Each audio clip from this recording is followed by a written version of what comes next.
हाम्रो साथीहरूले चाहिँ पारी पुरा रजुबाम पार्नु भएको छ अरे। यो चाहिँ हाम्रो लोरी खोलामा आएको छौँ होइन। यता भान्जाले पुरा जाल तान्ना लगाइरहेको छु, जाल खेलिराख्नु भएको छ। यो चाहिँ हामी लोरी खोलामा आज हामी 4 जना चाहिँ आएको छौँ साथीहरू होइन। पर्यो भान्जा पर्यो अरे माछा चाहिँ पर्छ कि मिस हुँदैन कि माछा। पारी साथीहरूले चाहिँ बाम निकाल्दै हुनुहुन्छ, पुरा रजु बाम कान उम्रेको बाम निकाल्दै हुनुहुन्छ। के गरेर जालमा आयो कि आएन भन्ने कुरा हो।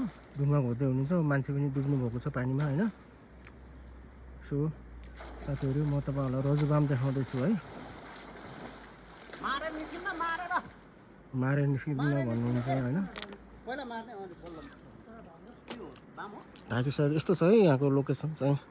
यो चाहिँ हाम्रो दैलेख होइन भान्जा, दैलेखमा आएको छौँ है। सुर्खेतदेखि दैलेख पर्यो भेना पर्यो बाम बाम निस्किन गाह्रो छ अरे। तर माछा चाहिँ पर्यो है साथीहरू। आउनु पर्छ आउने हो हामी पनि। के असल हो फाल्नु यहाँ यता फाल्नु त यता यहाँ फाल्नु नि यहाँ यहाँ फाल्नु भनेको हेरौँ के हेरौँ के हेरौँ यहाँ फाल्नु भनेको छ। 4वटा छ यहाँ नफाल्ने दिन्न भन्छन् यहाँ पनि छ साथीहरू टन्नै छ। एक पुटुङ पुटुङ भरिन अलिकति छ होइन। यहाँ त मामाले के भन्नुहुन्छ थाहा छ, अहिले नदिने गरे अहिले पछि बाँड्नेमा फेरि 4वटै बराबरै बाँडी भन्नुहुन्छ यहाँ त भिडियोमा।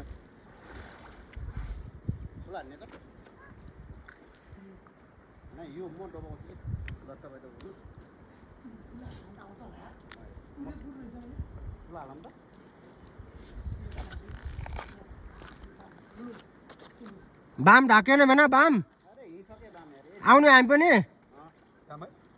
जान्छ भाइ कभरेजदेखि जान्छ। म भिडियो बनाउँछु म साथीहरू। यस्तो रमाइलो छ है यहाँ। जाल धागेर पुरा माछा निकाल्ने कार्यक्रम भइरहेको छ।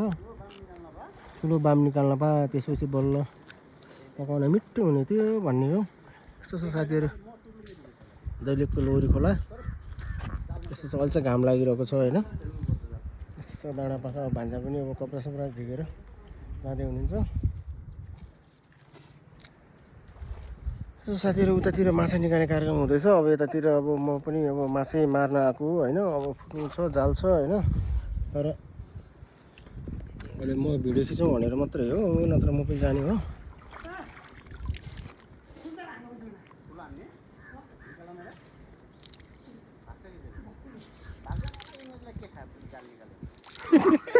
थाहा पाउँछ नआन्ने ठुलो थाहा पाउँछ माछा त त्यति बाठो हुन्छ गरे।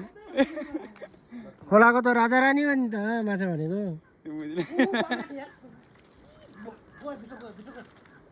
जान्छ भन्छ हेल्प गरिदिनु।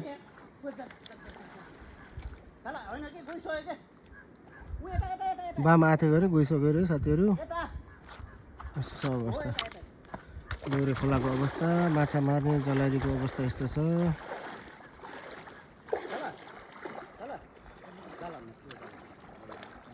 सो साथीहरू है हामी चाहिँ माछा मार्नेको प्रक्रिया चलिरहेको छ। एक खोला आजको लागि लोरी खोलाबाट सम्पूर्ण साथीहरूलाई न्यानो माया होइन। अब दिउँसोको चहकिलो घाम जस्तै चम्किरहनु, सधैँ स्वस्थ रहनु, व्यस्त रहनु होला साथीहरू है। अब चाहिँ भन्दै अब हेभ अ नाइस डे होइन, गुड नाइट भन्न चाहन्छु सम्पूर्ण साथीहरूलाई। Thank you so much everyone. अहिलेसम्म भिडियोमा हेरेर बसिदिनु भयो सायद धेरै धेरै धन्यवाद। माछा कति मर्दैछ त्यसको अपडेट म बिचमा जानकारी दिनेछु। Thank you so much. By by, good night.